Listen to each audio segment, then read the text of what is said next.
பார்ப்போம். யோவான் 15:7 கடந்த வாரத்தில் ஆரம்பிச்சோம். யோவான் 15:7 நீங்கள் என்னிலும் என் வார்த்தைகள் உங்களிலும் நிலைத்திருந்தால் நீங்கள் கேட்டுக்கொள்வது எதுவோ அது உங்களுக்கு செய்யப்படும். நல்ல தெரிஞ்ச வசனம் தாங்க. நீங்கள் என்னிலும் என் வார்த்தைகள் உங்களிலும் நிலைத்திருந்தால். பாருங்க, ஒரு ஆள் ரட்சிக்கப்பட்ட உடனே இயேசு கிறிஸ்துவுல இருக்கிறாங்க. நீங்கள் என்னிலும் சொல்றார், என் கூடன்னு சொல்ல என்னிலும். ஒருவன் கிறிஸ்துவுக்குள் இருந்தால் புது சிருஷ்டியா இருக்கிறான்ங்கிற வசனங்கள்லாம் பார்த்திருக்கிறோம். நீங்கள் என்னிலும் என் வார்த்தைகள் உங்களிலும் நிலைத்திருந்தால், நீங்கள் என்னிலும் என் வார்த்தைகள் உங்களிலும் நிலைத்திருந்தால் நீங்கள் கேட்டுக்கொள்வது எதுவோ அது உங்களுக்கு செய்யப்படும். இப்ப நீங்கள் என்னிலும் நிலைத்திருந்தால், if you abide in me, நிலைத்திருந்தால், நீங்கள் என்னிலும் கிறிஸ்துவுக்குள்ளிலும், அந்த இடம் தான் ரகசிய இடம் அப்படின்னு பார்க்கிறோம். அதான் அந்தரங்கம்னு பார்க்கிறோம். சரி பாருங்க, இன்னொரு வசனத்தை காட்டுறேன். சங்கீதம் 90 முதல் வசனத்தை படிக்கிறேன். ஆண்டவரே, தேவரீர் தலைமுறை தலைமுறையாக எங்களுக்கு அடைக்கலமானவர். கொஞ்சம் புரியல. இப்படி வாரம் வாரம் சங்கீதமெல்லாம் சபைகள்லாம் படிச்சு இதெல்லாம் புரியாம இருக்கு. முனிப்புள்ளையே மேஞ்சிட்டு போயிடக்கூடாது. கொஞ்சம் உள்ளுக்கு என்ன இருக்குன்னு பார்க்கலாம். இங்க அடைக்கலமானவர் என்கிற வார்த்தைக்கு ஆங்கிலத்தில் டொல்லிங் பிளேஸ் அப்படின்னு இருக்கு, அல்லது தங்குகிற இடம்.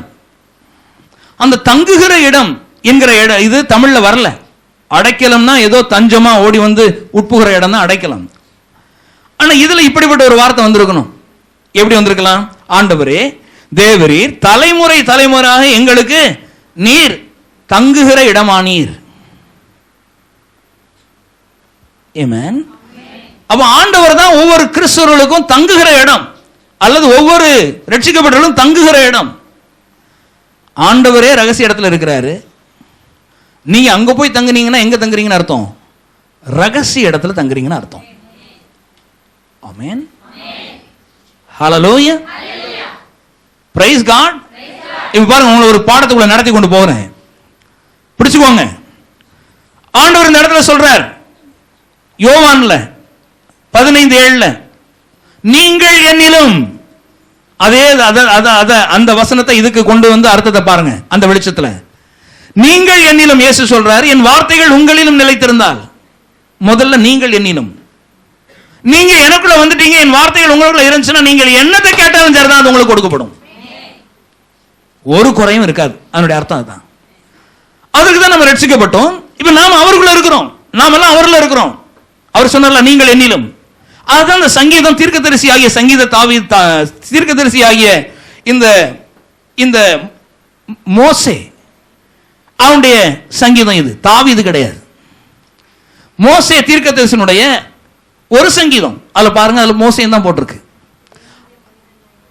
அவர் என்ன சொல்றார்? ஆண்டவரே, தேவரீர் தலைமுறை தலைமுறையாக எங்களுக்கு தங்கும் இடமானீர்.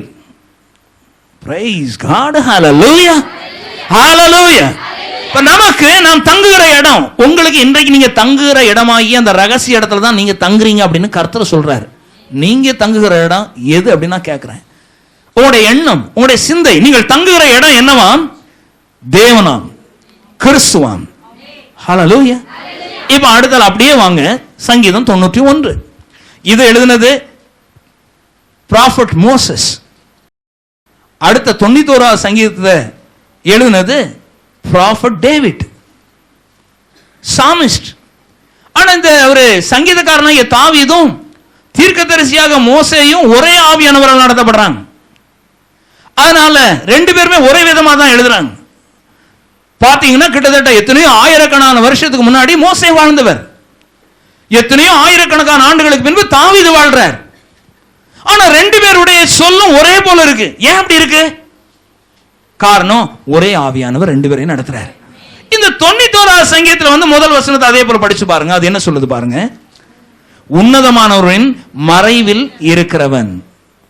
இதை இங்கிலீஷ் பைபிள்ல படிக்கலாமா? படிங்க. 91:1. He that dwelleth in the secret place. அந்தரங்கத்தில் தங்குகிறவன். அந்தரங்கத்தை பத்தி பார்த்துட்டு இருக்கோம். மத்தேயு 6வது அதிகாரத்தில் உள்ள அந்தரங்கம். அந்தரங்கத்தில் தேவன் இருக்கிறார்னு பார்த்தோம், அந்தரத்தில் அவர் பார்க்கிறார்னு பார்க்கும். அந்தரங்கத்தில் தேவன் இருக்கிறார், அந்தரங்கத்தில் உங்களை பார்க்கிறார் என்று பார்த்தோம். அந்தரங்கத்தில் உங்களை பார்ப்பது போலவே உங்களுக்கு வெளியரங்கமாய் பலனளிப்பார்னு பார்க்கிறோம். இயேசு யோவான் சுவிசேஷம் சொல்றாரு, நீங்கள் என்னிலும் என் வார்த்தைகள் உங்களிலும். நீங்க அந்தரங்கத்தில் இருந்தா அல்லது என்னில இருந்தா, என் வார்த்தையின்படி நீங்கள் கிரியை செய்கிற பொழுது தேவன் உங்களை பார்க்கிறார், அதன்படி உங்களுக்கு செய்யப்படும். அப்போ செய்யப்படுறது எல்லாமே அந்தரங்கத்தில் பார்க்கிறபடி தான் செய்யப்படுது. இப்ப நாம எல்லாருமே அந்தரங்கத்தில் தான் இருக்கிறோம். இதே அந்த வசனம் தான் சொல்லுகிறது, உன்னதமானவரின் மறைவில் இருக்கிறவன் சர்வ வல்லவருடைய மறைவில்ங்கிறது உன்னதமானவரின் ரகசிய இடத்தில் இருக்கிறவன் அவருடைய வீட்டில் தங்குவான். சரி, ஹல்லேலூயா, ஆமென். பாருங்க, அப்பொழுது பாருங்க, இப்ப இந்த ரகசியமான இடம் இதுல தான் விஷயமே அடங்கியிருக்கு. இந்த ரகசியமான இடம் தான் நம்முடைய விஷயம். அதனால இன்னொன்னு பாருங்க, அதனால இப்போ நம்ம பார்க்கிறோம் மத்தேயு 6:18 அவர் எதை பார்க்கிறாரு? அந்தரங்கத்தில் இருக்கிற பிதா தேவன் அங்கதான் இருக்கிறார். உன்னதமானவர் எங்க இருக்கிறார்? உன்னதமானவர் மறைவில் இருக்கிறவன் சர்வ வல்லவருடைய அல்லது ரகசிய இடத்தில் தங்குவான். ஆமென். அப்போ ரகசிய இடத்துல நம்ம தங்குறதுனால ரகசிய இடத்துல இருக்கிற தேவன் நம்மை பார்க்கிறார், அப்பொழுது வெளியரங்கமாய் பலன் கொடுக்கிறார். Praise God. இப்பொழுது அடுத்தால பார்க்கலாம், இந்த ரகசிய இடத்துல வர்றது எப்படி? நிறைய பேர் ரகசிய இடத்துக்கு வராமலே கிறிஸ்தவர்களா இருந்துறாங்க. அது காணாது. உலகம் என்ன கிறிஸ்தவர்கள் சொல்லும். சில வேளைகள்ல உலகம் உங்களை கிறிஸ்தவர்கள் என்று கணக்கெடுப்புக்கு மாத்திரம் இருக்கக்கூடாது. உண்மையான தேவனுடைய கணக்கெடுப்புல நீங்க இருக்கணும். அவரும் ஒரு புஸ்தகம் வச்சிருக்காரு, ஞாபக புஸ்தகம். யாரெல்லாம் அவருடைய பிள்ளைங்கிறது அங்க கணக்கு போடப்படுது. அவருடைய சென்சஸில் நீங்க இருக்கணும். அவருடைய நாட்டு பிரஜைகளா நீங்கள் இருக்கணும். அதற்கு கர்த்தர் ஒன்று பண்ணிட்டார். யோவான் சுவிசேஷம் 3வது அதிகாரம் 3-6 வரை உள்ள வசனங்களை படிக்கிற பொழுது, யோவான் 3 இது ரொம்ப முக்கியமானது. இதை மாத்திரம் விட்டுறக்கூடாது அடிக்கடி. அல்லது ரட்சிக்கப்பட்டவர்களுக்கு இது அவசியம் இருக்காது. ஆனா ஒருவேளை ரட்சிக்கப்படாதவர்கள் யாரும் இதை கேட்டுட்டு நானும் இப்படிப்பட்ட சொத்துக்களை சொந்தமாக்க முடியும்னு நினைக்கிறதும் தப்பு. ரகசிய இடத்துல இல்லாமலே ரகசிய இடத்துல இருக்கிறது போல நீங்கள் உங்களை கற்பனை பண்ணலாம் நான் சொல்லல. விசுவாசியானவன் அந்த ரகசிய இடத்துல இருக்கிற பொழுது விசுவாசிக்க சொல்லுகிறேன். ஆனா ஒருவேளை நீங்க ரகசிய இடத்துல இல்லாம நீங்க ரகசிய இடத்துல இருக்கீங்க உங்களை உண்டுன்னு சொல்ல முடியாது. அந்த தப்பை நான் பண்ண மாட்டேன். இது ரகசிய இடத்துல இருக்கிறவங்களுக்கு தான் சொத்து. ரகசிய இடத்துல இருக்கிறவங்களுக்கு ரகசியமா கர்த்தர் நிறைய கிறிஸ்துக்குள்ள நிறைய சொத்தை கொடுத்துட்டாரு.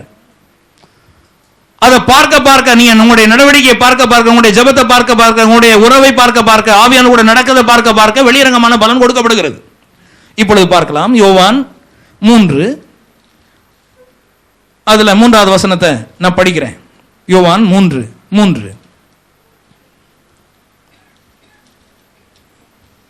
என்ன சொல்லுது? இயேசு அவனுக்கு பிரதியுத்தரமாக, ஒருவன் மறுபடியும் பிறவாவிட்டால் தேவனுடைய ராஜ்யத்தை காண மாட்டான் என்று மெய்யாக உனக்கு சொல்லுகிறேன் என்றார். இந்த ராஜ்யம் சொர்க்கத்துக்கு போனதுக்கு பிறகு அதுக்கு முன்னாடி உள்ள ராஜ்யம். அதுதான் இந்த ரகசிய ராஜ்யம். அந்த ரகசிய இடத்துல இருக்கிறவனுக்கு தான் வாதை உன் கூடாரத்தை அணுகாது அப்படின்னு 91வது சங்கீதத்தில் ஆரம்பிக்குது. அடுத்தால அந்த ரகசிய இடத்தை தான் முதல்ல சொல்றோம். அங்கே போகாம இது சொர்க்கத்துல போய் சொல்லுச்சு அப்படின்னா சொர்க்கத்துல போய் தான் வாதை உன் கூடாரத்தை அணுகான்னு சொல்லணும். இங்க வச்சு ஏன் சொல்றீங்க? ரகசிய இடத்துல இருக்கிறவனுக்கு தான் அதெல்லாம் நடக்கு.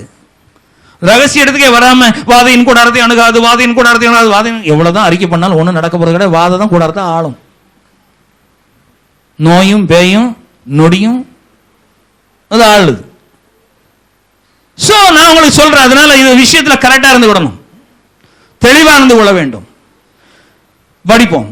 இயேசு அவனுக்கு பிரதியுத்தரமாக, ஒருவன் மறுபடியும் பிறவாவிட்டால் தேவனுடைய ராஜ்யத்தை காண மாட்டான் என்று மெய்யாகவே உனக்கு சொல்லுகிறேன் என்றார். அதற்கு நிக்கோதேமு, ஒரு மனுஷன் முதிர் வயதாயிருக்கையில் எப்படி பிறப்பான்? அவன் தன் தாயின் கர்ப்பத்தில் 2ஆம் தரம் பிரவேசித்து பிறக்க கூடுமோ என்றான். இயேசு பிரதியுத்தரமாக, ஒருவன் ஜலத்தினாலும் ஆவினாலும் பிறவாவிட்டால் தேவனுடைய ராஜ்யத்தில் பிரவேசிக்க மாட்டான் என்று மெய்யாகவே உனக்கு சொல்லுகிறேன். அவர் சொல்றதெல்லாம் மறுபடி பிறத்தலை குறித்து சொல்லுகிறார்.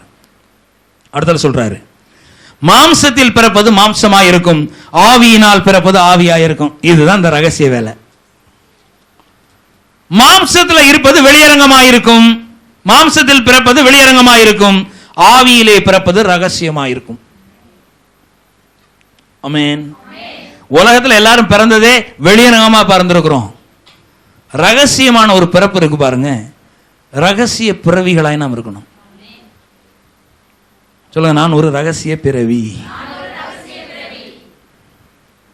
அதெல்லாம் நிறைய பேர் தெரியாது. என்னது மறுபடி பிறக்கிறவங்க சொல்றாங்க, புது சிருஷ்டின்னு சொல்றாங்க. நீ ஒரு ரகசிய பிறவி, ரகசிய இடத்துல இருக்கிறீங்க.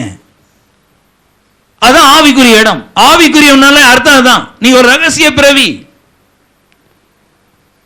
நீ ஒரு ரகசிய இடத்துல இருக்கிறீங்க. கர்த்தர் ரகசிய இடத்துல உங்களை பார்க்கிறார். ஆவிக்குரிய ரகசியங்கள் அப்படின்லாம் பார்க்கிறோம் பாருங்க பைபிள்ல. நீங்களே ஒரு ரகசியமான ஆளுங்க.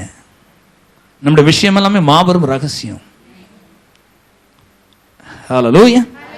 சார், அதனால ஒருவன் மறுபடி பிறகு ரொம்ப முக்கியம். ஆகவே ஒருவன் மறுபடி பிறக்கிற பொழுது தேவனுடைய ராஜ்யத்தில் பிரவேசிப்பான், அல்லது அவன் ரட்சிக்கப்படுகிறான். அவனுக்கு உள்ளாக ஒரு புதிய வாழ்வு உண்டாகிறது, வேறு சிருஷ்டியாய் மாறுகிறான். காலையில் ஒரு இடத்துல சொல்லும்போது சொன்னேன், கழுதைய குதிரையா, கழுதை பிறப்பு வேற, குதிரை பிறப்பு வேற. அங்கனே கட்டமண்ண எல்லாம் உரசிட்டு குதிரை குதிரைன்னு சொல்லிக்கிட்டே அலையக்கூடாது. எத்தனை நாள் தான் அந்த குந்தி நடந்துக்கிட்டு நான் குதிரைன்னு சொல்லிட்டு அலையிறது. ஆகவே உங்களை மறுபடியும் பிறக்க வேண்டும் என்று மறுபடியும் பிறவாதவர்களை பார்த்து நான் சொல்லுகிறேன். நடக்கிறதுனால குதிரையினுடைய வேகம் வேறே, கழுதையினுடைய வேகம் வேறே. குதிரை வேறே பிறப்பு, கழுதை வேறே பிறப்பு. ரெண்டு வேற பிரீடு. சாதாரண மனுஷனா வாழக்கூடாது, தேவனுடைய பிள்ளையா வாழ வேண்டும். அந்த ரகசிய தேவனுடைய பிள்ளைகளாய், தேவனுடைய சாயலை உடையவர்களாய் வாழ்வது ரொம்ப முக்கியம். அதுக்கு தான் நம்ம ரோமர் 10வது அதிகாரத்தில் பார்க்கிறோம். என்னவென்றால், எப்படி பிறக்கிறது என்றால், கர்த்தராகிய இயேசுவை உன் வாயினாலே அறிக்கையிட்டு, நிறைய பேர் பேசுறதுக்கே பயப்படுறாங்க. இயேசு தான் எனக்காக வேண்டி மரித்தார், அவர் எனக்காக அடக்கம் பண்ணப்பட்டார், என்னை நீதிமானாக்கும்படி எனக்காக அவர் உயிரோடு எழுப்பப்பட்டார், தேவனால் உயிரோடு எழுப்பப்பட்டார், எனக்காக இயேசு என் பாவத்திற்காய் பலியானார், என்னை நீதிமானாக்கும்படி உயிரோடு எழுப்பப்பட்டார் என்கிற ஒரு ஆணித்தரமான விசுவாசத்தோடு, உத்வேகத்தோடு, இருதயத்தின் ஆழத்திலிருந்து ஒரு ஆள் பேசி அறிக்கை பண்ணி, நான் ஒரு பாவி ஆண்டவரே, ஆனால் எனக்காய் இந்த பாவிக்காய் இயேசு கல்வாரியிலே மரித்தார், அவருடைய இரத்தம் எனக்காய் சிந்தப்பட்டது, எனக்காய் அவர் கல்வாரியிலே பாவங்களை சுமந்தார், என்னுடைய அக்கிரமங்களை சுமந்தார், எனக்காக அவர் அடிக்கப்பட்டார், இன்றிலிருந்து நான் உடைய பிள்ளையாய் மாறுகிறேன், அவரை என்னுடைய ஆண்டவராக ஏற்றுக்கொள்கிறேன் என்று இருதயத்தில் விசுவாச ஒரு மனுஷன் உண்மையிலேயே ஒப்பு கொடுக்கிற பொழுது அவனுக்குள்ளுக்க ஒரு குதிரை பிறக்கிறது போல ஒரு புது வாழ்வு பிறக்கிறது. அதுக்கு முன்னாடி இருந்த வாழ்வு போல இல்ல, அது வேறு வாழ்வு. 2 கொரிந்தியர் 5:17 சொல்லுகிறது, இப்படி இருக்க ஒருவன் கிறிஸ்துவுக்குள் இருந்தால் புது சிருஷ்டியாயிருக்கிறான், பழையவைகள் ஒளிந்து போயின. அது வரல குதிரையில போனது, மற்ற குதிரை ஓட்டம் எல்லாம் போய் உண்மையான குதிரை ஓட்டம் ஆரம்பிக்கும். ரேஸ் கோர்ஸ்ல வந்து குதிரை நிக்குது. ஹல்லேலூயா. இப்போ கட்டமனை சுத்தி அப்படி உரசிக்கிட்டு அலையல. Now the horse has come to the race course. Pavul சொல்றார், ஆடுகளத்தில் அல்லது ஓட்டப்பந்தயத்தில் ஓடுகிறவன் எல்லாரும் அவன் வந்து ஒரு பெற்றுக்கொள்ளத்தக்கதாக ஓடுகிறான். Praise God. Hallelujah. Hallelujah. அவர் சொல்றார், இது ஒரு ஓட்டம், அவர் சொல்றார் இது ஒரு போராட்டம். ஆகவே ஓடுகிறவர்களும் பந்தய சாலையில் ஓடுகிறவனும் ஒன்றை பெற்றுக்கொள்ளும்படியாக ஓடுகிறான், ஒரு நோக்கத்திற்காக ஓடுகிறான். வாழ்க்கையில் இப்படி ஒரு ஓட்டத்தில் வந்துடுறோம். புது சிருஷ்டியான உடனே சொத்துக்களை பெற்றுக்கொள்ள முடியாது, ஆசீர்வாதங்களை அடைந்து கொள்ளும்படிக்கு, ஏற்கனவே தரப்பட்டிருக்கிறவைகளை சுதந்திரித்துக் கொள்ளும்படிக்கு, ஒண்ணுமே இல்லாத போல நினைக்க கூடாது. Praise God. Hallelujah. Hallelujah. Okay. So இப்பொழுது சங்கீதம் 91க்கு வரலாம். இந்த ரகசிய இடத்துல இருக்கிற பொழுது மாத்திரமே ஆசீர்வாதங்கள் எல்லாம் வந்து குவிய ஆரம்பிக்கும். ஏற்கனவே கர்த்தர் கிறிஸ்துக்குள்ள வச்சிருக்கிற ஆசீர்வாதம், நம்முடைய கர்த்தராகிய இயேசு கிறிஸ்துவினுடைய பிதாவாகிய தேவனுக்கு ஸ்தோத்திரம், அவர் கிறிஸ்துவுக்குள் உன்னதங்களில் ஆவிக்குரிய சகல ஆசீர்வாதங்களை ஆசீர்வதித்திருக்கிறார். அதான் அணைக்கட்டு, நீர்த்தேக்கம், பாசன நிலம். ரகசிய இடத்துல இருக்கிறீங்க, ரகசிய இடத்துல கர்த்தர் உங்களை ரகசியமா ஆசீர்வாதத்தை ஆக்கியிருக்கிறாரு.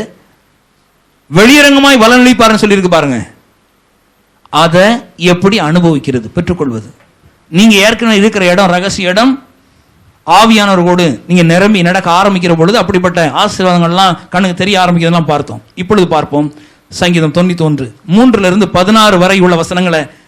நம்முடைய சொத்துக்களை கொஞ்சம் மறுபடி பார்க்கலாம். உங்களுடைய சொத்து உங்களுடையது. அனுபவிக்கிறீங்களோ அனுபவிக்கிற எனக்கு தெரியாது. ஆனா கண்டிப்பா உங்களுக்கு அனுபவிக்கிறது தான் கர்த்தர் கொடுத்திருக்கிறாரு. நீங்க வேண்டாம் அப்படின்னு இருந்தா அது உங்களை பொறுத்தது இல்லைங்க. கிறிஸ்தவருக்கு எல்லாருமே 50% ஆசீர்வாதமா இருக்காங்க, 50% கஷ்டப்பட்டு வாழ்றாங்க. சில பேர் அப்படி சொல்றாங்க, சில பேர் இப்படி பிரசங்கம் பண்றாங்க. யாரும் எப்படின்னு சொல்லிட்டு போறாங்க. நீங்க சத்தியத்தை பாருங்க, வசனத்துல என்ன இருக்குது, அவர் என்ன சொல்றாரு அப்படிங்கிறது புரிஞ்சுக்கோங்க. உண்மையில் நான் சொல்றேன், எங்க பிள்ளைகள் மேல பாசமா இருக்கிற ஒரு தகப்பன், நீங்களும் தகப்பன் தாயா இருக்கிறனால உங்களுக்கு தெரியும். இங்க இருக்கிற நீங்க உங்க பிள்ளைகள் கஷ்டப்படுறத நீங்க விரும்புவீங்களா? கஷ்டப்படணும்னு கல்யாணம் பண்ணி கொடுப்பீங்களா? நல்லா படிக்க மாட்டான்னு ஸ்கூலுக்கு அனுப்புவீங்களா? ஃபெயில் ஆவான்னு தான் ஸ்கூலுக்கு அனுப்புவீங்களா? உங்களை விட ஆண்டவர் ரொம்ப மோசம்னு நினைப்பா? நிறைய கிறிஸ்தவர்களுக்கு ஆண்டவர் அவங்களை காட்டில ரொம்ப மோசம்னு நினைப்பு. என் பிள்ளைகளுக்கு ஆண்டவர் இவ்வளவு தூரம் கொடுக்கலையோ, உங்களை காட்டிலும் கருத்து ரொம்ப ரொம்ப நல்லது. எல்லாத்தையும் கொடுத்து வச்சிருக்காரு. கொடுத்து வச்சு தான் அவர் சொல்றாரு. அது எப்படி அனுபவிக்கலாம்? சங்கீதம் 91 போகலாம். ரொம்ப மனப்பாடமான வசனம் தாங்க. ஆனா ரகசியமான இடத்துல நீங்க இருக்கிறீங்கன்னு பார்த்துக்கோங்க. முதல்ல அதை பார்த்துக்கோங்க. ரகசியமான இடத்துல இருக்கிறீங்க. சோ ரகசியமான இடத்துல இருக்கிற அந்த செல்வங்கள் எல்லாம் வெளியரங்கமா வர்றது எப்படி அப்படிங்கிறது சொல்லப்பட்டிருக்கிறது பாருங்க. கர்த்தர் என்ன சொல்றாரு? சங்கீதம் 91. கர்த்தர், நான் கர்த்தரை நோக்கி, நீர் என் அடைக்கலம், என் கோட்டை, என் தேவன், நான் நம்பி இருக்கிறவர் என்று சொல்லுவேன். இவன் எப்போ நினைக்கிறான்னா, நீர் தான் என் ரகசிய இடம், உமக்குள்ள தான் நான் இருக்கிறேன், நீரே என்னுடைய அரண், நீரே என்னுடைய கோட்டை. இவன் எப்பொழுதுமே ரகசிய இடத்துல உலாவுற நபர். அதை தான் இவன் பார்க்கிறான். Praise God. இவன் இப்படியே பார்க்கறதுனால கர்த்தர் என்ன பண்றாரு? அவனுக்கு வெளியரங்கமான பதில் அளிக்கிறேன். நீ வெளியே பார்க்கல, நீ உனக்குடைய வேலை தான் உனக்கு கோட்டைன்னு பார்க்கல, வேலை தான் உனக்கு ஆதாரம்னு பார்க்கற, எங்க பிள்ளை தான் எங்களுக்கு எதிர்காலத்தில், என் பிள்ளை தான் எங்களுக்கு ஆகாரம் கொடுத்து எங்களை வழி நடத்தும் அப்படின்னு பார்க்கல, அல்லது உலகத்தில் இருக்கிற சொந்தக்காரங்களை நம்மளுக்கு சொத்து நீ நினைக்கல. சொந்தக்காரங்க சொத்து தான் இல்லைங்களா? அதுதான் எங்களுக்கு சொத்து. சர்ச்சுக்கு போறது ஒரு டைம் பாஸ். ஆளுகளுக்கு ஒரு மதம் வேணும், கிறிஸ்தவனுக்கு ஒரு கோயில் வேணும். இதெல்லாம் கிடையாது. நீ கர்த்தர் என்ன சொல்றாரு? நான் ரகசிய இடத்துல இருக்கிறேன், நீர் தான் என்னுடைய ஆதாரம், நீர் தான் என்னுடைய கோட்டை, நீர் உங்களுடைய இடத்துல தான் இருக்கிறேன், ரகசிய இடத்துல பார்க்கிறோம், நம்ம ரெண்டு பேருமே சந்திக்கிறோம் என்கிற எண்ணம் நிறைந்த ஒரு கிறிஸ்தவன். அங்க ஆவியானவர் வேற இருக்கிறாரு. இவ்வளவு ஒரு ஐக்கியம். இப்படி பார்க்க ஆரம்பிச்ச உடனே அவன் வாழ்க்கை நடக்கிறத பாருங்க. அதுக்கு பிறகுதான் அணைக்கட்டில் இருக்கிற சாவியை திறக்கிறாரு. அங்கிருந்து தண்ணி வழியுது, பாசனம். மற்றெல்லாம் காஞ்சுகிட்டு இருக்கு, புஷ் புஷ்ன்னு வருது பாருங்க. அரமேனி சாவி பாதி. பிறகு என்னதோ போட்டதை எடுத்துட்டு வந்தோம், சாப்பிட்டோம். இப்படி இது வேற. சில பேர் கோட்டை கோட்டையா இருக்கிறாங்க, 3 மேனிக்கு அர்த்தங்க. சந்தோஷம் பொங்குது. ஸ்பிக்கு யூரியா அட்வர்டைஸ்மெண்ட் மாதிரி அப்படி கேட்டு பல்லாம் அப்படி தெரியுது வாழ்க்கை. ஏன் அவனுடைய வாழ்க்கை அப்படி இருக்கு? நிறைய பேருக்கு எவ்வளவுதான் லைட் போட்டாலும் முகம் பிரகாசிக்க மாட்டேங்குது. சில ஆளுகளுக்கு, சில பேருக்கு உள்ளுக்கு இருக்கிறே எவ்வளோ பவர் லைட் உள்ளுக்கு இருக்கு. எனக்கு ரட்சிக்கப்பட்டிருக்கிறான், தேவனுடைய ஆசீர்வாதம் வளர ஆரம்பிக்கிறான், அவனுடைய முகத்துல இருட்டே இல்லை. பிரைஸ் காட், ஹalleluya. இந்த வசனத்தை பாருங்க. 3 சொல்லுது, அவர் உன்னை வேடனுடைய கண்ணிக்கும் பாழாக்கும் கொள்ளை நோக்கியும் தப்புவிப்பார். அல்லது ஆக்சிடென்டோ நோய்களோ உங்களுக்கு ஏற்படுறது இல்லை எங்க ரகசிய இடத்துல குடித்தனம் பண்ற ஆளுக்கு. நீ விசுவாசிக்கீங்களான்னு 91 சங்கீத விசுவாசிக்கலாம், கர்த்தரே விசுவாசிக்கலாம் அர்த்தம். எந்த வசனத்தையும் விசுவாசிக்கலாம், கர்த்தரை விசுவாசிக்கலாம் அர்த்தம். அவர் உன்னை வேடனுடைய கண்ணிக்கும் பாழாக்குகிற கொள்ளை நோய்க்கும் தப்புவிப்பார் சொல்லிருக்கிறாரு.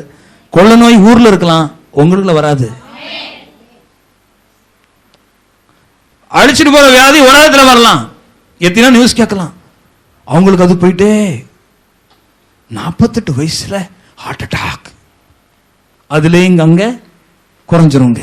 அவர் தமது சிறகுகளாலே உன்னை மூடுவார்.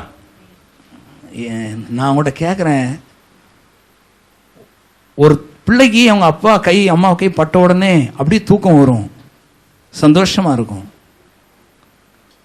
அல்லது உங்களுடைய நெருக்கமான நபர் அரவணைப்பு, நம்முடைய நெருக்கமான நபருடைய அரவணைப்பு ஃபர்ஸ்ட்.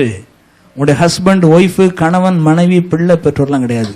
காட் காட் அவரை பார்த்த உடனே இருக்கிற இதம் வேற எங்கேயும் உங்களுக்கு கிடைக்கிற மாதிரி இருக்க. அதுல ஒரு ஆள் இருந்தாங்கன்னு வைங்களேன், அடுத்த ஆசீர்வாதத்தை பாருங்க, அணைக்கட்டு திறக்குது உடனே. இந்த பாருங்க, ஒரு சில கம்பெனிகளுக்கெல்லாம் போகும்போது இப்பெல்லாம் இதான் வந்துட்டு, நம்முடைய விரலை கொண்டு வச்சாதான் கதவே திறக்கு, அல்லது உங்களை விரலை கொண்டு வச்ச உடனே அட்டெண்டன்ஸ். எங்க பில்டிங்ல செக்யூரிட்டி கார்டு கூட அப்படிதான் வந்திருக்கு. அவன் வேலைக்கு வந்தானா விரலை கொண்டு வைக்கணும், கம்ப்யூட்டர்ல அங்கே போயிருந்து இத்தனை மணிக்கு வந்தா இத்தனை மணிக்கு போறான்னு விரல் வச்சாலே போதும். நான் உங்களுக்கு சொல்றேன், இன்றைக்கு கர்த்தர் உங்களுக்கு அவருடைய அரவணைப்பில் அவருடைய செட்டையில் நீங்க இருக்கிற ஒரு ஃபீலிங் இருக்குதா? அத்தனை அவசரம் மழை மழை மழை திறந்துருது, கேட்டு திறந்தது உடனடியா. இது என்னன்னு தெரியல, அப்படிப்பட்ட ஒரு ஸ்வைப் கார்டு ஒன்று கொடுத்துருக்காரு. கர்த்தர் உங்களை அணைக்கிறது போல ஒரு ஃபீலிங் வந்துட்டுதா? அதை விட வேற அணைப்பு சிறந்தது இல்லைன்னு நினைச்சிட்டீங்களா? உடனடியா பரலோகம் திறக்குது. இவன் தாண்டா என் பிள்ளை அப்படிங்குது, என் பிள்ளை வந்துட்டான் பாருங்க. சில இடத்துல போகும்போது ஆட்டோமேட்டிக் கதவு திறக்குது பாத்தீங்களா? அதே போலதான் இங்க சொர்க்கம் திறக்குது பாத்துங்க. சில ஆட்கள் ஒரே கஷ்டம் தான், ஒரே கவலை தான், எங்க சொந்தக்காரங்களை தான் நம்பி நாங்க வாழ்றோம் அப்படின்னு ஒரு எண்ணம் இருக்கும். வேலை, என் விளைப்பு, மற்றதெல்லாம் அதான் முன்னால் வச்சிருது. கதவு திறக்கிறதே கிடையாது. அல்லையே சத்தம் போடுவாங்க, நல்லா பாடுவாங்க, துதிப்பாங்க, எல்லாம் செய்யறாங்க. ஆனா கதவை மாத்திரம் திறக்க மாட்டேங்குது. இடி இடி நிடிக்குது, ஆண்டவரே கண்ணீர் விட்டுறது ஒன்றும் நடக்காதங்க. அரவணைப்பு தான் நினைச்சு பாக்குறதே இல்லையே, அழுகை தான் நினைச்சு பாக்குறோம். ஆண்டவர் தரல தரல தரல தரல தரல, கதவு திறக்கிறது கிடையாது. ஆனா அவருங்க சொல்றார், அவர் தமது சிறகுகளாலே உன்னை மூடுவார், அவர் சட்டைகளின் கீழே அடைக்கலம் புகுவாய், அவருடைய சத்தியம் உனக்கு பரிசையும் கேடகமாகும். அவர் சொல்றாரு, வார்த்தையில தான் நீ வாழ்வ, வார்த்தை என்கிற வாகனத்திலே நீ போவாய். ஹல்லேலூயா. அவர் சொன்னார், நீ என்னிலும் என் வார்த்தைகள் உங்களிலும் நிலைத்திருந்தால், அவர் சொல்றார், என் வார்த்தை என்கிற வாகனத்துல நீ இருப்பாய், அப்பொழுது சொர்க்கம் உனக்கு திறக்கும். இரவும் பகலும் அதில் தியானமாய் இருக்கிற மனுஷன் பாக்கியவான். இரவில் உண்டாகும் பயங்கரத்துக்கும், பகலில் பறக்கும் அம்புக்கும், இருளில் நடமாடும் கொள்ளை நோக்கியும், மத்தியானத்தில் பாழாக்கும் சங்காரத்துக்கும் பயப்படாது இருப்பாய். ஊர் உலகத்துல சங்காரம்னாலே அப்படிதான், எல்லாருக்கும் அப்படி நடக்குதுங்க. அங்க ஆக்சிடென்ட் நடக்கு, இங்க ஆக்சிடென்ட் நடக்கு, அந்த பிள்ளை அப்படி போயிட்டு, இந்த பையன் எங்க போயிட்டான், ஊரெல்லாம் ஒரே அட்டூழியமா இருக்கு, ஒரே பாவமா இருக்கு. ரட்சிக்கப்பட்ட வீட்டுல மாத்திரம் ஒரு கவலை கிடையாது. ஊர்ல எந்த பாவம் இருந்துட்டு போட்டோம், ஊர்ல எந்த தான் அக்கிரமம் நடக்கட்டும். ஆனா யோனா அவங்களுடைய குடும்பம் சூப்பரா வாழ்ந்தாங்க. Praise God. ஏன்னா அவர் கர்த்தருடைய வார்த்தையின்படி வாழ்ந்தார். அல்லேலூயா. Praise the Lord. ஊர் உலகத்தில் அட்டூழியம், ஆனா யோபு வாழ்க்கையில சிறப்பானது. ஆமென் ஆமென். பாருங்க, ஊர் உலகத்தில் அட்டூழியம், நோவா வாழ்க்கையில சிறப்பான ஒரு காரியம். ஆமென். உங்களை அதன்றைக்கு எடுத்துக்கோங்க. ஊர்ல எது நடந்து போகுது, ஆண்டவரே நான் வசனத்தின் அடிப்படையிலே ரகசிய இடத்துல இருக்கிறேன், வார்த்தையின் அடிப்படையில் என்னுடைய வாழ்க்கையை வாழ்கிறோம் இடத்துல வந்த உடனே உங்களுக்கு எதை குறித்தும் பயப்பட வேண்டிய அவசியம் இல்லை. உலகம் எவ்வளவு மோசமான உலகமா இருந்தாலும், உலகத்துல எவ்வளவு பேராபத்துகள் இருந்தாலும் ஒன்றும் உங்களை அணுகாது. இதுதான் கர்த்தருடைய வார்த்தை, கர்த்தருடைய வாக்குத்தத்தம், கர்த்தருடைய பாதுகாப்பு. 5வது 6வது வசனம் பாருங்க. 7வது வசனம், உன் பக்கத்தில் 1000 பேரும் உன் வலதுபுறத்தில் 10,000 பேர் விழுந்தாலும் அது உன்னை அணுகாது. இப்ப நான் உங்களுக்கு சொல்ல வர்றது ஒரு முக்கியமான சில காரியங்களை சொல்ல வர்றேன். 8 9 பழக்கம். எனக்கு அடைக்கலமாக இருக்கிற உன்னதமான கர்த்தரை உனக்கு தாபரமாக கொண்டாய். ஏன் இதெல்லாம் அவர் சொல்றாருன்னா, இந்த உன்னதமான கர்த்தர் இடத்துல நீ போனதுனால, அவருக்குள்ள இருக்கிற அந்த ரகசிய இடத்துல நீ இருக்கிறதுனால, நீ ரட்சிக்கப்பட்டதுனால, அவருக்குள்ள நீ பிரவேசிக்கிறதுனால உனக்கு இப்பொழுது சொல்லுகிற இந்த காரியம்லாம் நடக்குங்கிறார். அடுத்த வசனத்தை படிப்போம். உன்னதமான கர்த்தரை உனக்கு தாபரமாய் கொண்டபடியால் 10வது வசனம், ஆகையால் பொல்லாப்பு உனக்கு நேரிடாது. இந்த பொல்லாப்புங்கிறது மோசமான காரியம் எதுவுமே நடக்கான்ட்டார். சொல்லுவாங்க இல்லைங்க, சில ஆட்கள் இந்த ஜாதகம் குறி எல்லாம் பார்க்கும்போது அந்த காலத்தில் உங்களுக்கு இது வரும், உங்களுக்கு அது வரும், இத்தனாவது வயசுல அது நடக்கலாம். கர்த்தர் நம்மளுக்கு ஒரு ஜாதகம் பண்ணி வச்சிட்டாரு. அதான் நிறைய பேர் போயிட்டு ஜாதகம் பார்க்க வேண்டிய அவசியமே இல்லை. நம்முடைய ஜாதகம் எழுதப்பட்டிருக்கு. என்ன எழுதப்பட்டிருக்கு? நம்மளுக்கு என்னது நேரிடாது பொல்ல அப்படின்னா கெட்ட காரியமே நடக்காதான். சில பேர் சொல்றாங்க உங்களுக்கு கெட்ட காரியம் வரும், கெட்ட காரியம் வரும், கிடுகிடும் கிடுகிடும் கிடுகிடும். நிறைய பேர் நல்ல காரியம் சொல்றேன், நல்ல காரியம் சொல்றேன். எவ்வளவு இங்க கர்த்தர் சொல்றாரு நல்ல காரியம் சொல்லிருக்கிறாரு. ஒரு காரியம் உங்களுக்கு கெட்ட காரியம் நடக்காதான்.